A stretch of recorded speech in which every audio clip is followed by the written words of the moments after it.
আলোচনা করব আজকে আইবিএস ও আইবিডি নিয়ে।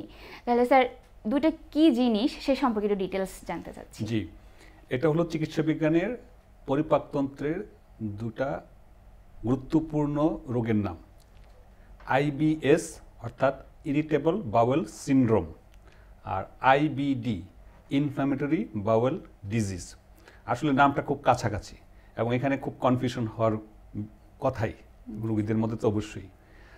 ইরিটেবল বাউল সিনড্রোম বা আইবিএস এটা আমরা প্রায় আমাদের অনেক রোগীগণ জানেন এবং সাধারণ লোকও হয়তো জানেন। আর আইবিডি শব্দটার সাথে হয়তো সবাই অত পরিচিত না, চিকিৎসক ছাড়া আর কি। তো আইবিএস হচ্ছে একটা ফাংশনাল ডিসঅর্ডার, অর্থাৎ শরীরের পরিপাকতন্ত্রের অভ্যন্তরে কোনো রকম ক্ষত বা কোনো রকমের প্রদাহ বা কোনো রকমের আলসার এগুলো নাই, কিন্তু রোগীর কতগুলো লক্ষণ বা উপসর্গের সমষ্টি আছে।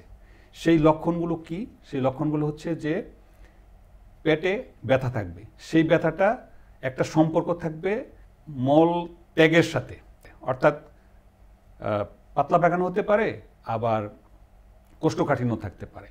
আরেকটা হচ্ছে যে মল ত্যাগের সাথে এটার সিমটম কমাবার একটা সম্পর্ক আছে, অর্থাৎ একটা মানুষের ইচ্ছা জাগে যে আমি বাথরুমে যাব, আমার একটু অস্বস্তি হচ্ছে, বাথরুম করার পরে হয়তো ওনার মানে ওই উপসর্গটা একটু কমে।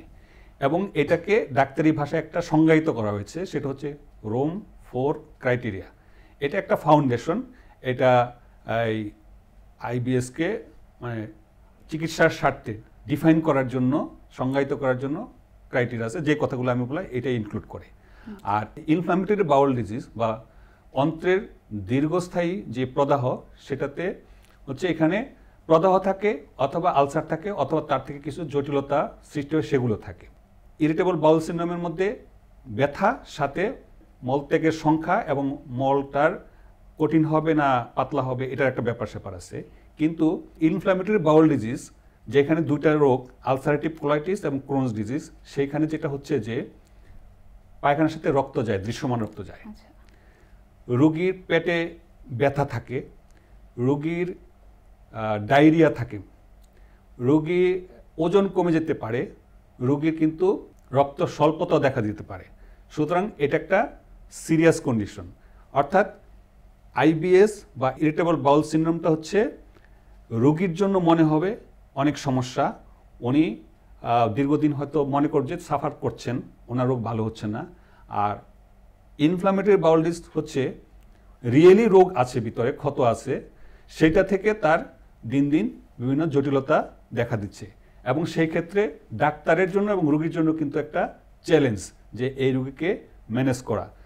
চিকিৎসক হিসাবে অবশ্যই দুটাকে পার্থক্য করতে হবে এবং রোগীদেরও কিছু সাধারণ ধারণা থাকতে হবে।